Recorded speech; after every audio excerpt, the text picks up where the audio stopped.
The In This League Podcast Network. In this ring, in this corner, Joe Pisapia. This corner, Tim Heaney. Gentlemen, let's go. Hey, yo, what's up, everybody? It's me, Joe Pisapia. Welcome to In This Ring, the greatest wrestling podcast in the history of the universe. It's me, it's Tim Heaney here, and we have got a huge show for you today. Incredible news, dreams come true, comebacks do happen. Sometimes the good guy does get the girl and gets his career back. Yes! Yes! Yes! And we are going to recap it all for you. We're going to recap everything that happened on Raw, everything on SmackDown. We're going to get through the rumor mill, some injury news as well, what's real, what's not, and of course, our top five, and you're going to love it. We put it out to the people, top 5 finishing moves of all time. Lots of great discussion points there too, plus a contender for match of the year, a second one already, and it's only March. My God, Tim Heaney, are you as excited as I am? Whew, got exhausted just listening to all that. That's the idea. I want to exhaust everybody at the top of the show. So it weakens us till later. My cardio is just off, I guess. I got to get back in the ring, but maybe that's what it is. Maybe you just got to get. Speaking of back in the ring, how's that for a segue? Look what you did there. Official announcement came down yesterday. What a cool thing to be in that building. Here's the official Daniel Bryan statement. Who obviously, if you live, under a rock in the last 24 hours, and you had missed Daniel Bryan. At his return, he was cleared by medical staff, and there have been a lot of rumblings and rumors about this previously, that he was cleared and WWE didn't want to put him back in the ring. Now, whether you buy this or whether it was, somebody spreading just rumors and all that, and the plan was always to hold it after the clearance came till WrestleMania and create some kind of fake tension and fake news, whatever it is. But here's Daniel Bryan's Twitter statement: saying goodbye to the ring was one of the hardest moments of my life. But thanks to the amazing people supporting me, I was able to keep fighting for my dream. This moment feels surreal, and I'm glad to be able to talk to you all at the beginning of SmackDown Live tonight. Eddie did. Now, I got to tell you, I was, at this time in my life, I kind of missed the Yes movement a little bit. It's a time where I wasn't able to watch as much as I wanted to. So I missed part 1, really, of Daniel Bryan. So this is kind of almost all new to me, to tell you the truth. Tim, what did this feel like as, somebody who experienced that movement? Because to me, it seemed pretty amazing and pretty just from a standpoint of emotional connectivity with the crowd. This is everything we talk about, the organic superstar building with the crowd telling you who the stars are. And to me, this is everything that we always talk about. It's Daniel Bryan. He is that type of guy. So what did that feel like from that perspective for you as a fan? It was very good to watch. And I had taken, as many of us, our age, I guess, have probably done. We've taken a little bit I took a little bit of a break from wrestling, like from after college until actually it was the CM Punk Daniel Bryan Shield years that was really, really important for me to actually get involved in the product again and actually like what I'm seeing because the matches were so good. And that's what you think. Talent, gets over on its own. They weren't necessarily planning on him being in the main event at WrestleMania, 30, and lo and behold, he didn't force his way there, but the groundswell just kind of carried him there. And they, good on WWE for adapting and realizing what they had in their hands. But even before that, when he was fired for choking out Justin Roberts during the Nexus movement and all that, they brought him back because they realized that they had talent that they let go, and he just kept killing it. And the yes no stuff with Kane was funny. The yes and the no chance was always great, heel or face. And yeah, it's just, that this guy, truly is a, gutsy, indie darling competitor that truly fought the odds. And we love seeing stories like that. And this is just another chapter in that they fought more odds. And it's just, someone was cutting onions last night during his speech. I'll say that much. Oh, there you go. Well, I was moved by it. It's hard not to be moved by it because he does have that everyman quality, the smaller guy, the guy that Vince would never want to be the face of the company, being the face of the company. So it's all of those storylines rolled into one with Daniel Bryan. And I think that's what makes him so special. And you see the crowd reaction, and even the reaction he got in the last couple of years just being out there on the shows is just tremendous. And it's honest, it's organic, it's real, and that's what makes it so special. And it was really cool to see. And I actually gearing up to watch SmackDown. I actually went on the network and I watched some of the best of Daniel Bryan just to get a feel for it. Because again, the period that I kind of missed was that 2 or 3 year window.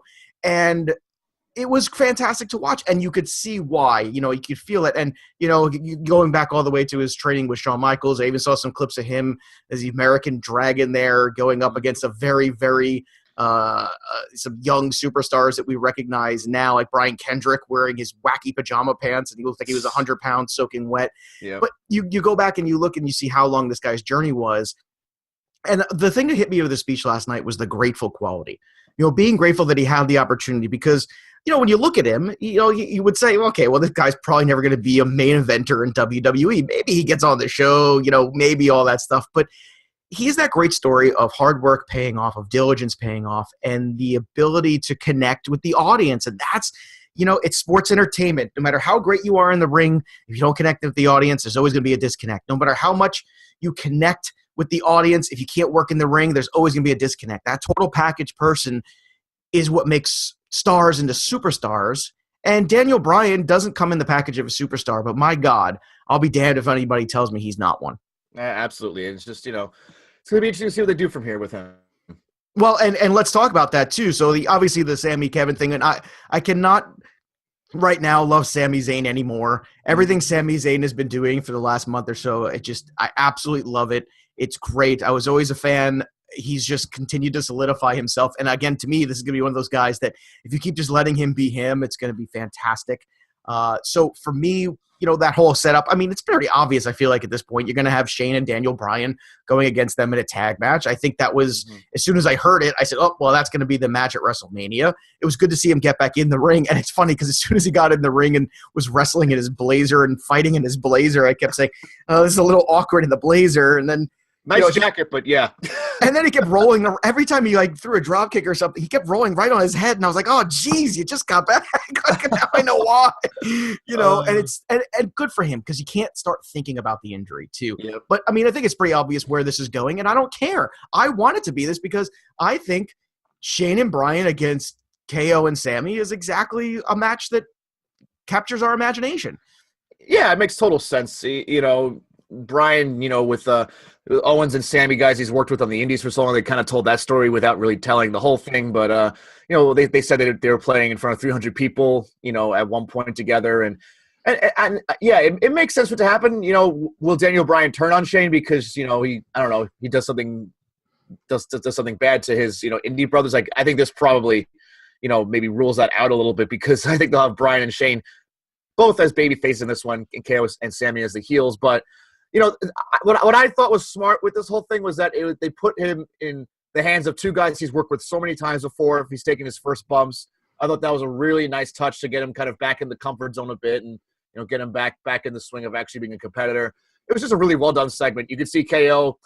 He was like, damn it, why do I have to do this? I love this. You did this. There's nothing better than KO standing over somebody and saying, this is your fault. You did this. I love that. Sami just instantly regretting the whole thing. You could tell, his heel stuff was great, but then you could tell he was back to tweener because he was like, oh my God, what did we just do? He was looking so remorseful. The whole thing was just was spectacular. And there's nothing wrong with layers. Right. That's the thing. Exactly. This whole black and white is always where they get into trouble. Whenever the business is at its best, it's areas of gray.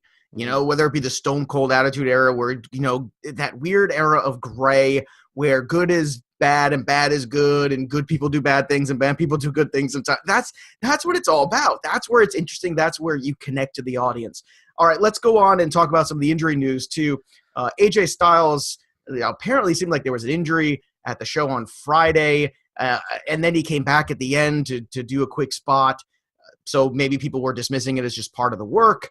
And then you saw him just kind of sitting on the sidelines again. There were some issues. I don't know if this is a work. I don't know if it's an injury.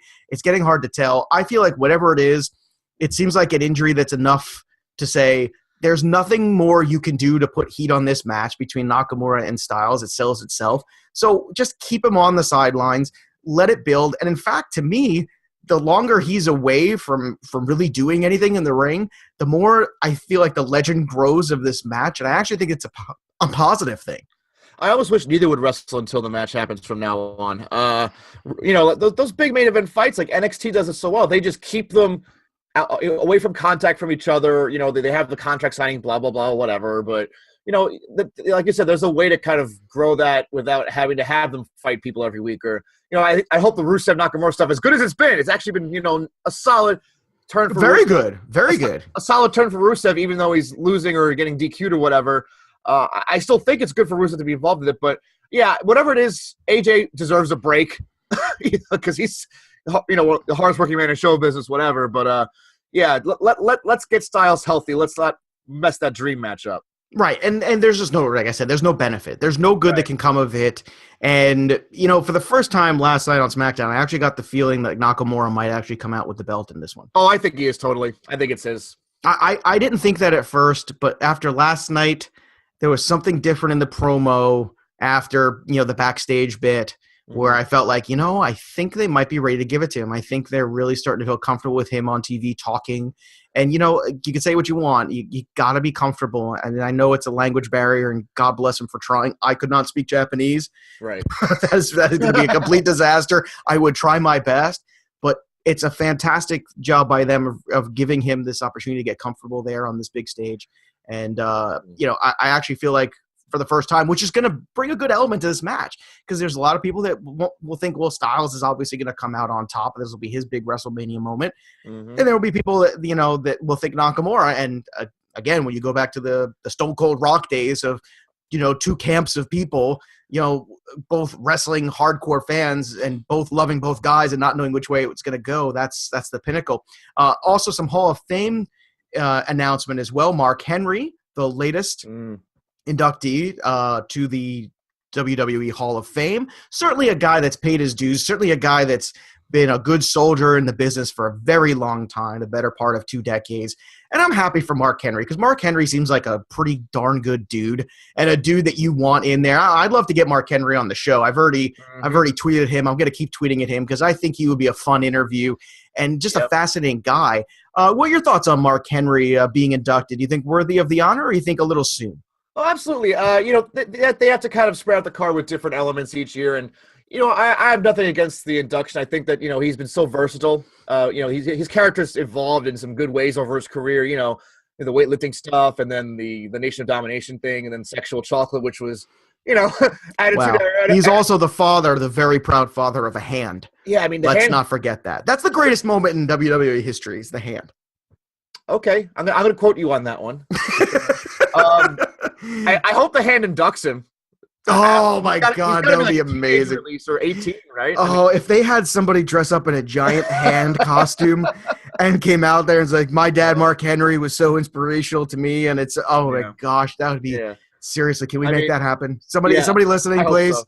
Somebody at WWE Creative, please make this happen. The hand must induct Mark Henry. Yeah, I don't want to go without mentioning his world title run in the Hall of Pain and the great John Cena retirement swerve he did. I mean, that's just great moments there. I think people kind of, you know, forget that about him. But, you know, he's had a very surprisingly, you know, winding road of a career, but most of it's been solid to great. So, yeah, it's a good induction. I would agree. I think another one of these feel-good moments, or good things happen to good dudes who have been in there and paid their dues. And Mark Henry was a guy that, you know, showed up for work every day, you know, and sometimes things were good and sometimes things weren't good, but that was a guy that you could count on. And I think that matters in the business. And I think it gets the respect of the crowd. Yep. All right, let's talk about the elephant in the room before we move on. Let's talk about it. The ultimate deletion. Delete. Yes. Of the compound. Yes. Yes. All right. So there's been a lot of back and forth about the compound. I'm going to say this. I think there were moments of the compound thing that were awesome. Wonderful. I think there were moments of the compound bits and even the extended match version of the actual fight that fell flat. Delete. The him riding the mower, or the the little tractor with the music, was brilliant. And I feel like that's the problem, is the inconsistency of it. I feel like what it needed was someone who understands comedy to direct it, because this is not you just filming your own bits and doing your own things. I feel like when you bring in a creative team now to really shoot the stuff and really do it, and they're going to put some sort of production value on it, you have to also bring with you, and this is coming from me as the the professional acting teacher and the guy who's worked in this industry with fights and actors for 20 years now. You have to have somebody who understands beats and comedy and timing, because there were a lot of timing and comedy moments that were missed where he could have looked in the camera or done a take or done things that would have made every single moment work. But they don't have that, and they don't pay attention to it. They just kind of go off, well, we can save it in post. And you can't save it in post. You can't save a performance in post. You have to, in comedy, craft the performance and then build post around the performance. And I think that's why it fell flat. Now, I know this sounds a little highbrow, and I'm, like some sort of pain in the ass here when I'm talking about this. Well, you have the background, so. Well, I have the background of being a pain in the ass. This is true, Tim. Oh, yeah. You're right. That, and yes. Yeah. So yeah, I feel like that was the problem with it. And I think it's something that's easily fixable. The problem is I don't think they have the awareness to fix it. And therefore, I'm concerned. Now, you tell me, Tim, at the end of the compound, at the end of everything, was the ultimate deletion a success or an ultimate failure? Somewhere in between. Here's my take was that it felt like, kind of like along what you said, it felt like Monty Python and the Holy Grail in the hands of Michael Bay. You know what? I think you're spot on. But you know what's funny? Monty Python and the Holy Grail has that same quality, where there's moments of it that are freaking great, but then the last half hour of it sucks. Like and I saw, I took my dad to see it when they came back around and did that, in the theaters thing when John Cleese did the talk back, and he says it. He said, "This is not our best film." It took a sharp turn. He's like, this is not our best film. It completely falls apart in the last half hour. And that's what I always said. I was like, the beginning of this movie is hilarious. And the last half hour is grinding torture. He's like, we just, didn't know what to do with it. And it just fell apart. Yep. And I think you nailed it. I think this is exactly what it is. And you even brought it to another scale. It was the production value of the Michael Bay thing. Right. And, but is it the problem that they're trying to recreate the TNA version instead of trying to grow a new version? Yeah. Well, it was a reboot, and it had there was a lot of redundancy in there, which people caught on to. Sure, I love that Rebby was playing Bray Wyatt's theme on the piano. That was a great touch. Very cool. They harkened back to some of the old things. The whole thing with when he was deciding what to run him over with was kind of funny. Doing the Matt Hardy voice and all that, and I guess the Senor Benjamin, Jeff Hardy cameos were good. It felt shoehorned because they had to get it all in under their own voice. Yeah. And they skipped over a lot of the exposition of all of this, even though they had some of the cutaways to the family and stuff like that. It all felt rushed. I know they want to get it out before WrestleMania, I guess, because they got the rights. It just seemed very haphazard. And I like the material. I like what Matt Hardy does. I like the family and all that stuff. And Bray Wyatt, I still have hope for it. But I still have hope for it, too, because of the independent bits they did. The bits where he was talking to the fish and playing chess and all that stuff. Right. That started to feel like they were building their own thing a little bit and starting to let him kind of do that. When they went back to this compound idea with the family, you're right. It does feel very shoehorned. It does feel very, the sequels are rarely better than the original. So just, kind of let it be its own thing. Now that the compound is over, is this the opportunity for them to grow it, or is this where it just goes away and we never see it again? Are they going to make Bray like his subordinate? Are they going to make him Husky Harris again? What are they going to do? I don't know, man. Well, at a certain point, maybe a break. I don't know. Maybe a break for Bray Wyatt's not a bad thing. Yeah, that's true. I feel like that's another guy that could use a little bit of a reboot. Like Dolph had a little bit of a breather.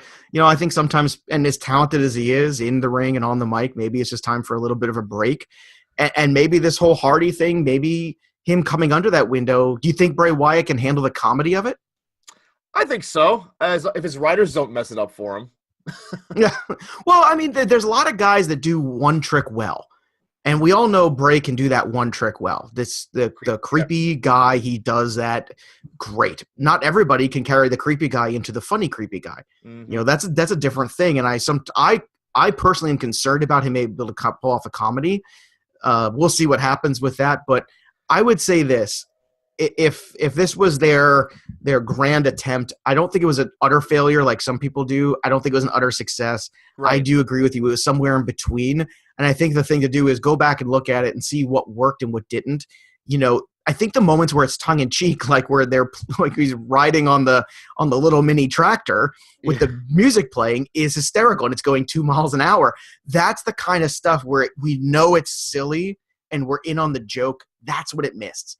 Give me the we're in on the joke and I'm happy. All right, speaking of in on the joke, let's talk about pointing to the sign, shall we? Let's point to the sign. Point to the sign, damn it. Point to the sign. Okay, how many times you point to the sign?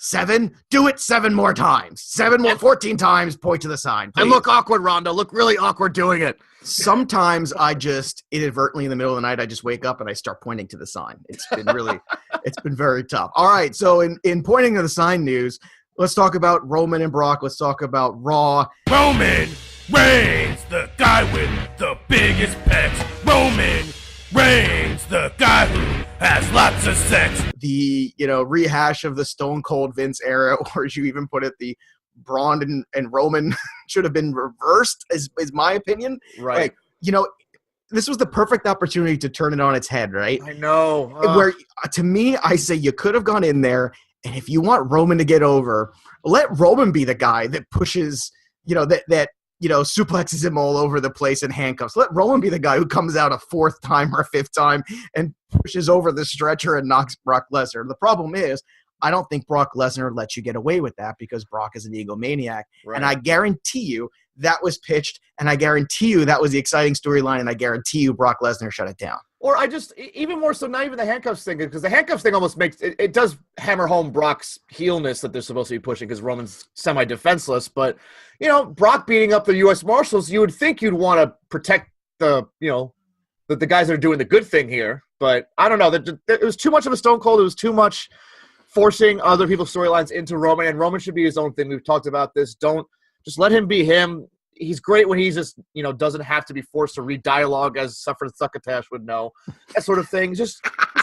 Yeah, you're right. They flipped it on its head, and it was a good intent, but yeah, it missed a little bit. If they had just flipped it, it would have been brilliant because it would have gone with the whole Roman, rebel thing where Roman could have been the guy who is, what, I'm suspended. I don't give a crap. I give zero, what, and I could go in there and do this. And I guarantee you it was in, I'm guarantee there's no way that people in that room in creative didn't come up with that idea and say, let's flip it. Let's do this. How great would that be? Because this whole idea of Brock always being this guy, I mean, there's no way to get Roman over as a face. It's not going to happen. The best thing you could do is to make him a little bit more of a rebel, which if you're going to do it and suspend him last week, follow through with it in this past week. Right. It was a bad job by them, and it went on for forever. My kids looked at me and they were like, how long is this going to be? And I said, I honestly don't know, but I guarantee you when they come back from break, they're going to show it all again.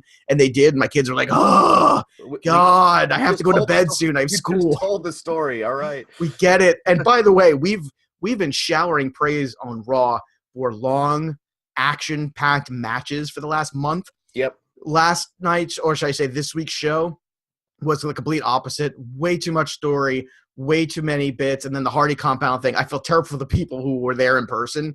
Yeah. I hope they gave them all free T-shirts or something else. Well, they gave them the dark appearance with Ronda. We'll get to, but yeah. Yeah. Well, I don't know if that was. That's not going to make up for anything.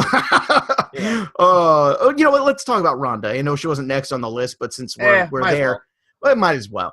I thought the video promo was great. I even say much needed because I felt a real disconnect from her and why she wants to do this and what her purpose is. And I think it was a really, really good job. I think that's where production meets passion there, where you can really video someone who's really giving you the right performance.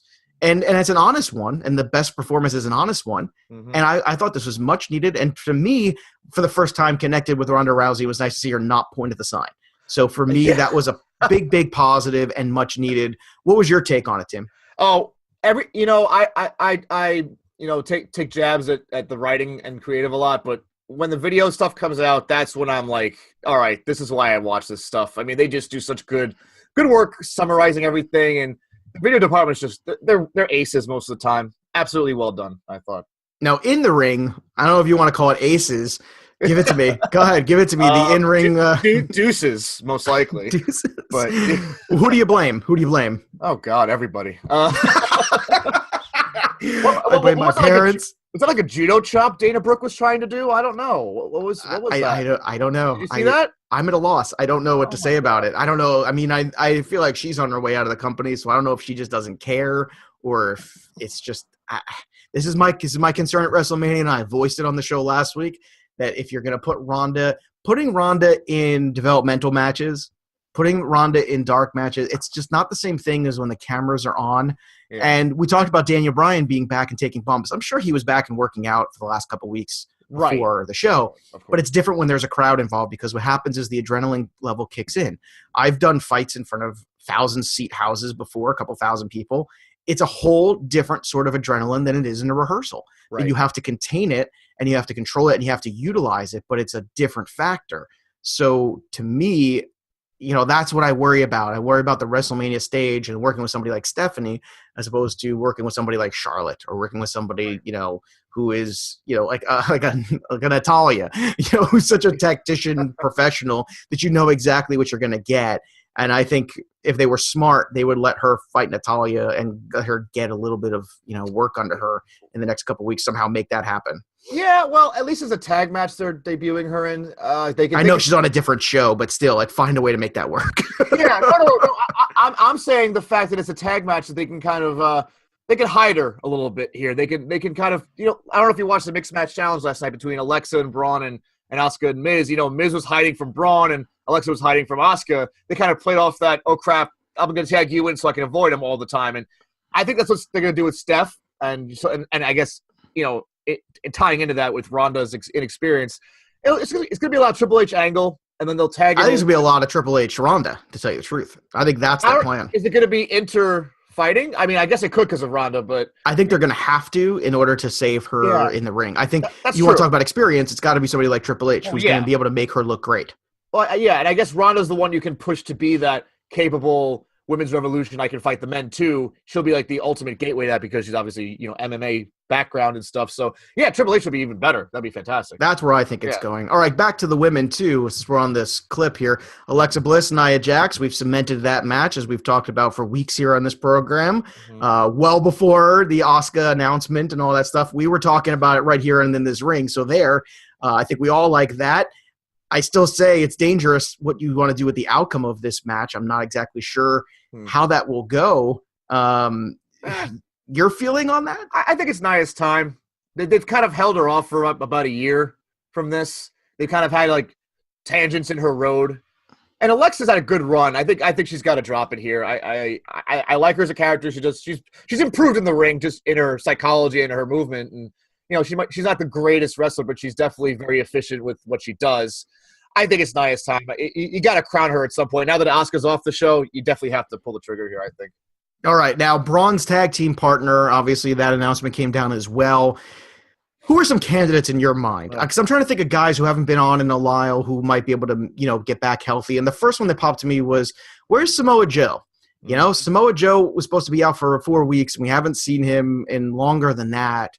That's the guy that popped up to me right away. I don't know if it's a good match or not, but I'm just trying to think, who is that X Factor guy? Do you have any thoughts right now that pop into your head? Yeah, I think Joe's a possibility. I would love to see him be back in the Intercontinental title picture eventually. So I don't know if I want him saddled with the tag titles right now, but it wouldn't be the worst thing. I mean, Elias would be funny. Well, that's always, I feel like that's the obvious one, and they kind of, they're like this rock band kind of thing, where. Yeah. But I don't know if they want to go goofy with it. Like, I feel like they don't. That's why I feel like Elias is the obvious one, because he doesn't have a dance partner either. Right. Well, as I like to say, I would just love it to be 1-on-2, Strowman and Barfunkel. But I still say letting him beat the Bar by himself was still the way to go. I don't like the whole adding of a partner thing. And have the Bar beat him back at some point. And and it's fine. It all works. It's fine. It's just it's a fun moment where he holds up both the belts, and it's one of those never before seen kind of things. Yeah. And in the era where we're pushing Andre the Giant, I mean, and all the big thing there, it's an Andre the Giant-esque moment. I'm warming to it. Yeah. All right. Speaking of Andre the Giant, the Revival's entering. Ugh, who cares? The Memorial Tournament. I say I don't care. And then, of course, to cap it out, too, Cena comes out. It's Texas, so the thought process is maybe, just maybe, The Undertaker does show up. Instead, we get Kane. who we've been wondering where's he been. I hope Kane isn't Braun's partner. I hope that's not where they're going because I don't want to see that. I also hope Kane isn't seen as opponent. I don't think that's they're having the match waste. on Raw, so that's fine. Yeah, that's a waste too. So we'll see how that all breaks down. Right now, I don't know. But there was one other thing to talk about. Yeah. We're going to hit a break. When we come back, we're going to talk about the ongoing Sasha Bailey slow burn. Is it worth the time? Is it not? Is it going in the direction we think it is? Or is there a swerve potentially happening? Stick around because when we come back, we've got rumors, we've got SmackDown, and the top 5 finishing moves of all time right here on In This Ring. I will drive nothing but Mercedes or Rolls Royce. I will go nowhere. On a commercial airliner, I will ride in nothing but limousine, and I will make love to nothing but In This Ring.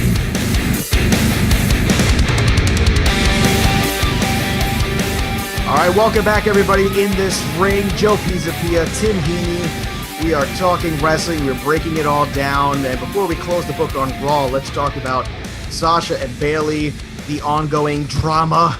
My God, it's so intense right now, the drama between these two. And before we even get into it, really, let's roll up that rumor mill because it seems like the rumor mill has something to say about it as well. So let's burn the rumor mill. Let's go. Let's churn it out. I love rumors. Facts can be so misleading. Were rumors true or false are often revealing. All right, so according to Dave Meltzer on Wrestling Observer Radio, WWE is continuing the claims of an ongoing plan to turn Bailey heel. And it might not be, going as quickly or smoothly as they hoped. I don't think Bailey has it in her. We talked about the one tricks, and if you're great at that trick, that's your trick. I don't think she has the heel turn in her. I think if they turn her heel, she'll be gone in a few months afterwards from the company. That's my take. Sasha is the heel. She's clearly built for it. There's no way they can't go that route. I hope this is kind of a double bluff kind of thing, and they're going to throw it out there, and then Sasha's going to really do the massive heel turn on her. How do you see this playing out, or how do you think it should play out? They're two separate questions, I guess. They're not ready to turn Bailey heel yet. They have to do a job reestablishing us about how good she really is as a person. Maybe they're doing it here because Sasha's trying to gaslight her about what happened at Elimination Chamber. Found that kind of funny that she's like trying to pull the wool over her eyes. And Sasha as a heel is just so good. I mean, I think we've talked about this before. The NXT Brooklyn stuff is just that whole run of her against Bailey and Becky and all them in NXT was just phenomenal. The boss character, instead of it's boss time stupidity, it's got to be she's a boss. That her character just works so much better as a bad guy. So yeah, I hope they don't do the Bailey thing. I can see it if they get us back in her good graces again and then turn her to kind of mess with us a little bit. That's the best type That's of heel not a terrible turn. idea, Tim. I kind of like where you're going with that. It makes sense to me. That's the best type of heel turn, but I don't think they're there yet. I don't think they're there yet either. And do you think it's going to work itself into a one-on-one match at WrestleMania? Do you think they have enough time here, or you think WrestleMania is where the moment happens of the full turn? Yeah, I think they'll be in the Battle Royal. It seems at this point that's what they're pushing for. I don't think Bailey and Sasha would not want to be in that, the historical thing. So they'll play it out there again, and then it might run until SummerSlam. The program is my thought. So. All right, now speaking of Battle Royal, let's go to SmackDown and jump to there and stay with this theme because they're doing the whole tag team thing right now, which I think they're also grooming the whole tag team women's division concept as they continue to do these tag teams on a weekly basis. Which I think is it's there. You could easily add some more talent from that roster from NXT and bring in some more women, even if it's only on a semi-regular basis, just to compete and make it something very easy. You could even have it just be one tag team belt if you're going to keep the brand split and go back and forth show to show with it. That works too. It doesn't matter. Whoever the champs are might have to work a little more, but that's okay because you're promoting them. I'm worried that if Sasha and Bailey are in that match at the end in the Battle Royal. See, I think Becky needs to win that Battle Royal. Yep. Exactly. Absolutely. I think if she doesn't win that, she is completely lost in this shuffle right now. She is somebody that has got nothing going for her storyline wise. To me, it's a must. And if you put Sasha and Bailey in it, to me, it completely steals the thunder. I think they have to be the standalone match. Well, no, but they could be the final three, and Becky and Sasha and Bayley fight each other, and then Becky takes advantage, eliminates them, and wins. I think that's how you can balance it out a little. But don't you think that steals the thunder too? Because the story, everything gets pushed attention-wise to the two of them who lost because of the tension with them. Well, if you pan the camera to them right away, yes, but you don't have to do that. You can just put Becky in the middle, and then as Becky's celebrating after you're about to cut away, you just look at Sasha and Bayley like pissed off at each other. That's all. All right. You sold me. You can balance it. You're a good salesman, Heaney. You sold me. All right. Well done. Becky needs something. You're right. She's just – and this is it. Yeah, she's kind of floating around. And, even Naomi last year had a good run there for a while. She had some really good matches and some pay-per-views. It's just – I feel like Becky's just kind of lost. Like, they don't know what to do with her. And that's another one where I don't think she can go heel. I don't think it works for her persona. No. I don't think she's comfortable in it. But she needs a great foil. And I don't know who that foil is. There are some great female heels working right now. And the only other route I think they can go with this is if they want to start crowning Mandy Rose. And I have no problem with this. But if they want her to win that, I don't think they're ready for it. But I'm ready for it, Tim. I'm very ready. I am too. she can be like one of the final five or something in it. And then I think she deserves it. That'll be an accolade, yeah. She's been carrying some of these matches of late. And I think Sonya Deville's done a nicer job too, not to jump around, but I think she's seemed a little bit more comfortable of late too, where I felt like she was uncomfortable. Now she's sort of relaxed and she's starting to be herself. And I think taking on a big role here too, not just in the company, from a wrestling perspective, but also as being an openly gay athlete in this world. She doesn't get enough credit. And I think her starting to just be more comfortable being her and starting to get over a little bit with the crowd. I think her in-ring work is getting better. She seems more relaxed. And I think it's a good thing. So we'll see what happens with this female battle royal. Speaking of which, they also announced on the men's side of the Andre the Giant Royal Rumble, battle royal, pardon me. Corbin is going to be part of it. Now, Corbin, to me, if Elias, those are the kind of guys that I think have the chance to win this. I would be shocked if Corbin doesn't win it. I felt like that was the whole planting of the seed. Baron Corbin's going to be in it. And they love Baron Corbin, and you and I both agree Corbin gets a lot of undue heat. The match with Ty Dillinger was fine until that blown spot at the end, which is really on Dillinger. And Dillinger needed to have a clean match like nobody's business, and that, he didn't hook his arm around like he was supposed to. It was a tough spot where he was jumping off the top rope and getting caught up by Corbin and catching him, and then he had to turn around. He wasn't able to flip his arm around Corbin because Corbin's a huge man. Right. And it blew the spot. And if anybody needed a good, clean match without a blown spot, it's Ty Dillinger. And I'm a little concerned that he's, going to go the Zack Ryder route where he's just going to be out of the company pretty soon eventually. Yeah, it's a shame. I thought he had a nice little gimmick going on NXT. They haven't really featured him. You're right that's not going to help things. I hope it doesn't hurt him in the long run, but he needs to find some sort of way to get over like a talk show or something like that for the future, because they're too stacked. These guys just kind of pile up each other. Corbin did win the Andre a couple of years ago, so a repeat winner could be a good storyline. I think that's exactly where they're going with it, where they're trying to anoint him as like, look, this guy's for real, and I think that cements it. Him doing it a second time. Now, here's my other question to you. Do you think Ty Dillinger at this point, the only way to save him is maybe to pair him with somebody and put him in a tag team? Because we all know, they could use some more talent in a tag team division, especially on the Raw side. Is there a guy that you would want to pair him with that you think might, maybe again, the sum of their parts is better than them separately? Well, I could suggest a repeat storyline from NXT where Ty Dillinger and Bobby Roode were a tag team for the Dusty Rhodes Classic for a bit. And Bobby Roode was a babyface at the time, and that's how he turned heel in NXT. So if they want and Bobby Roode historically as a tag team wrestler had a great run with Beer Money. That's a great tag team run. Maybe he's better suited there. They can make it like the Sting Flair, where Sting keeps trusting Flair, and he's proven stupid for doing so. So maybe maybe Ty Dillinger could be the Sting in this one. And it might save both of them, Heaney. That's what I'm saying. It might get some minor juice into both their characters after Roode loses the triple threat, of course. So. Oh, of course, after he loses it. And I don't know your take on this, but Randy Orton right now, I just feel like he's going to go in there, he's going to win this match, and he's going to come out. I don't think there's any benefit from either of those other two guys. Nothing we can do about it. Yeah. And I actually don't mind it because I feel like the other guys just have no steam. It's fine. Yeah, Orton Grand Slam champion. It's a nice little thing to run with for like a month or so. See what happens. See if there's anyone ready to take it over from him. You know. All right. We already talked about styles at the top of the show, so we're not going to rehash all of that. So let's get over to some fun stuff. Let's talk about top finishing moves of all time. Let's make a list, Tim Heaney. Lists. You know what happens when you insult my best friend? You just made the list! All right. So top 5 finishing moves of all time. Now, obviously, there's been some awful ones. I think we're going to save that for another show. The top 5 worst finishing moves of all time, because that is going to be a good time. But we'll be positive first. And, we're still heading into WrestleMania. We're going to save some of the fun ones as we get into the spring and summer. But let's start with your number 5. And I see you're already cheating by having a tie of your top 5. I mean, what? That's called 6. That's not top 5. Are you turning heel on me, Tim Heaney? I feel like you are. See, it's top 5 and it's T5 is tied for 5, so it's a good theme going. Yeah, which means it's 6. All right, you want me to knock one out? I'll knock one out. Yeah, I do. I do want you to knock one out. It's top 5. It's not top 6. I had to make hard choices. Fine. All right, I'll knock out my number tied for 5 bottom one then. You'll talk about that one later, so it's fine.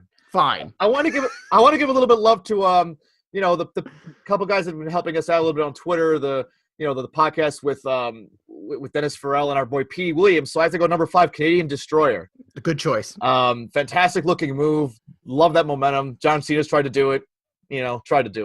But it's great. And I guess number 4, going with Sweet Chin Music because, tuning up the band, a little predictable when it's coming, but great spot. The Sheldon Benjamin one is still one of my favorite things ever to have seen live on television, on Raw. Benjamin jumping off the top rope into a Sweet Chin Music, just incredible stuff. Tremendous. And it retired Ric Flair, so it's a move that deserves to be on here. Well, I'm sorry, I love you. Right. I'm sorry, I love you. I kicked you in the face. Right. God, he's the icon. But it retired Ric Flair from ones we want to remember, I guess, instead of TNA. But this is true. Yeah. Number 3 is a Stone Cold Stunner, because why wouldn't I have a stunner on the list? I'm a Stone Cold freak. I think that that the biggest pop from any finishing move you'll probably ever get. Number 2, Tombstone Piledriver, because it's just devastating. Supposed to be devastating, not anymore. Maybe Michael's kicking out of it was what kind of broke the mystique a bit at WrestleMania, but still, as a kid, Tombstone, it's done. So you knew it's over because Undertaker and Kane were just badasses. And number 1, I'm gonna go throw back to my WCW-ness here a little bit. I know it's known for the Randy Orton move right now, but screw it. I'm not calling it the RKO. I'm calling it the Diamond Cutter as number 1. The versatility of the move, you can pull it off from anywhere. Who did it better, DDP or Randy Orton? DDP. Orton has the same style to his most of the time, but DDP would turn power bombs into Diamond Cutters. He would do Hurricane Rana into Diamond Cutter. Right. You do so many variations of it, and I just always love that unexpected surprise. That was the real out of nowhere was when DDP did it. So the Diamond Cutter is my number 1 finisher. All right, we'll hold the honorable mentions. We'll do my list, and then we'll get to all the honorables. But I would agree with you. The versatility of that was great. By the way, speaking of WCW, on the network last night, when I was peeling into more Daniel Bryan moments, just for S's and G's, I tried to watch a Thunder from 1999 or something. I know.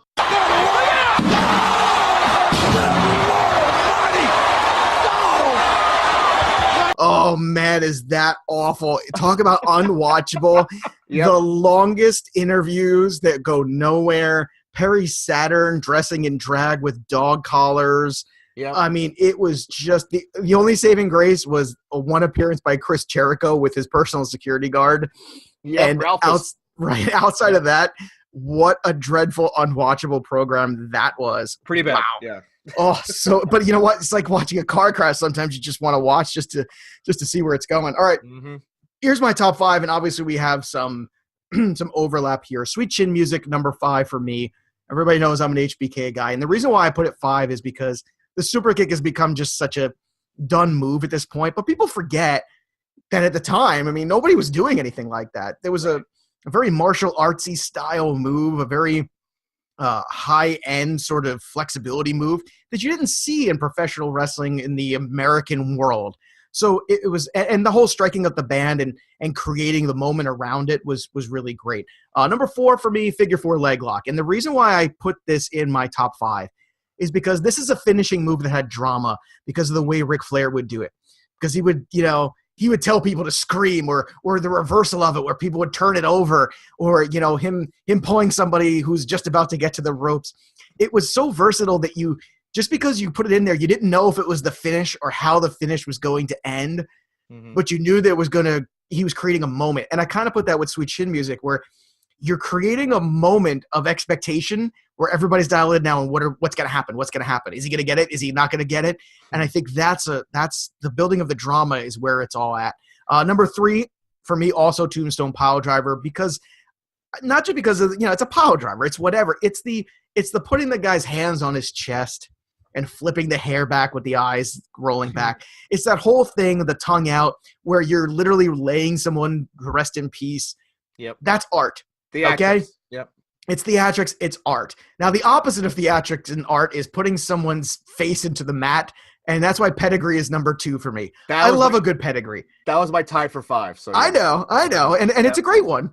But the pedigree, come here. I'm going to put your head between my knees, and I'm going to slam it into the ground with your hands behind your back. It's blue blood Triple H disrespect. I always love that aspect of it. It's disrespectful. It's violent. Yep. It's definitive, and I think that's what I'm looking for. And number 1 for me, Stone Cold Stunner, just because of the energy to it. And you had the little kick before. It's the kick, it's the setup where it's coming, but then sometimes it didn't, because like the other great finishing moves, sometimes you get the kick and then he'd go for it and he'd get pushed away and then he'd come back and do it. Or sometimes he would do the kick and then he would give him the finger and then there was always something. And I feel like the best finishing moves have a bit of drama. So all mine have a bit of drama, save the pedigree, which is just nasty. So give me some of your honorable mentions there. Way too many. You said the pedigree, you said the figure 4 leg lock. Old school Jake Snake DDT, man. I just want to give it a good one. I want to give it some recognition. Razor's Edge, F5, GTS, Styles Clash, Red Arrow, Doomsday Device, the Sharpshooter, Scorpion Deathlock, Crippler Crossface. The Eclipse even gets a mention here with Ember Moon. So I love the honorable mention list just to see what else is what else was close here. I think it deserves a little bit of mention. Red Arrow is on my honorable mentions too. It's just a spectacular moment. 619 is always fun too. I think when you're talking about bringing a style to the main show that isn't necessarily their style and making it work. Diamond Cutter was on my list as well. It was my tied for 5, that RKO / whatever. I also like the Cedric Alexander lumbar check. I'm a big fan of that move. That is a great move. It works. It's impactful. I'm a big phenomenal forearm guy too, because it looks so damn good in slow motion. The extension you get. I love the Kairi Sane flying elbow too. Yeah. Not going to lie. I mean, there's something beautiful when she does that. And if you're talking about old school, the old school Randy Macho Man elbow off the top rope, again, we take it for granted. But at the time, guys with the flying elbow off the top rope was not something you saw from an athletes in that era. It was a submission kind of finisher or something dopey like, oh, here's my leg drop. I don't know what the hell was in Hulk Hogan's leg other than steroids that made it so freaking heavy. Maybe that's so juiced full of steroids that when he dropped it on you, you couldn't breathe for a couple days, but whatever. I do want to throw in the Kenny Omega's One-Winged Angel and Okada's Rainmaker as well, which is, nice little setup there as well with drama. So. Oh, and the stuff going on with New Japan. Let's bring it to the closing thoughts. Closing thoughts for me. I've got my second match of the year nominee from New Japan. I just saw it this past week. If you've missed it, run to the internet. Run, children, to the internet. Will Ospreay versus Hiromu Takahashi. The match was in February, but I just saw it. I taped it. I DVR'd it a couple weeks ago, and I watched it on AXS TV. Listen, man. Holy cow, it's a half hour long of awesome. You want to talk about great spots. You want to talk about athleticism. You want to talk about pace, working together. Will Ospreay is practically Spider-Man, but Takahashi has some of the great explosiveness that you're going to see in any wrestler, anywhere. These two guys together was magic. So for me, it's Omega Jericho still number 1. We started the year off, which I think is going to be still the toughest match of the year to beat. We'll see what happens at WrestleMania. I highly doubt anything can match Omega Jericho for me overall. When we talk about psychology, when we talk about in-ring, everything. But I'll tell you what, Will Ospreay, Hiromu Takahashi, holy cow, kids, go check it out. Well, that Fatal 4-Way at Wrestle Kingdom 12 where they were with Marty Scurll and Kushida was unreal. Oh, and Marty's just terrific. Marty Scurll is just and awesome. Takahashi has Daryl. So it's fantastic. That's right. That's a hell of a marketing selling device. That's merch, man. There you go. It's all about the merch, which, by the way, we need to get some merch. We need to get some T-shirts, start selling that. That's what we need. Hit us up if you want T-shirts. We'll see if we can get some In This Ring T-shirts. Don't worry, we won't put our faces on them. We won't do that to you because we have faces for radio. Yeah, because we want to sell them. All right, how about you, Tim? Closing thoughts before we wrap this bad boy up today. The 205 Live rise continues for me. I mean, they've just done some great work with this tournament. Drake Maverick's been such a nice GM. They're rescuing the show from the Enzo disaster. Mustafa Ali and Drew Gulak last night was just fun to watch. I mean, Mustafa Ali could be a huge star in the making if they actually push him a little bit harder. He can be a star on the main show. He's got the charisma. I agree. He's got the charisma. He's got the high flying. That little splash he did to the outside last night was crazy. And, it's just a great match. You should watch that because Drew Gulak is, we talked about how underrated he is. I love Gulak. Gulak does it. Yeah. He's like the Hunter Pence of wrestling. Yes. I don't know if any baseball fans are out there, but you want to talk about a guy where you look at him, you're like, there's no way this guy should work, and everything he does works. Right, exactly. Cedric Ali for the Cruiserweight belt of WrestleMania is going to be a real sleeper match. So now, do you think that the whole Enzo debacle was the best thing that could happen to 205 Live? I think they needed it. At first, the firing was kind of, let them free a little bit because they already had a little bit of notoriety when Enzo was there. So they kind of built off that and actually, guys, we can wrestle too, It's not just it's not the Zoe train only. So, yeah, I think they needed the Enzo insertion into the whole thing with Neville and stuff. But coming out of it, I think it's like light at the end of a tunnel at this point. So, with Triple H taking over more of the booking and stuff, I think there's a good future ahead if they just stick with it.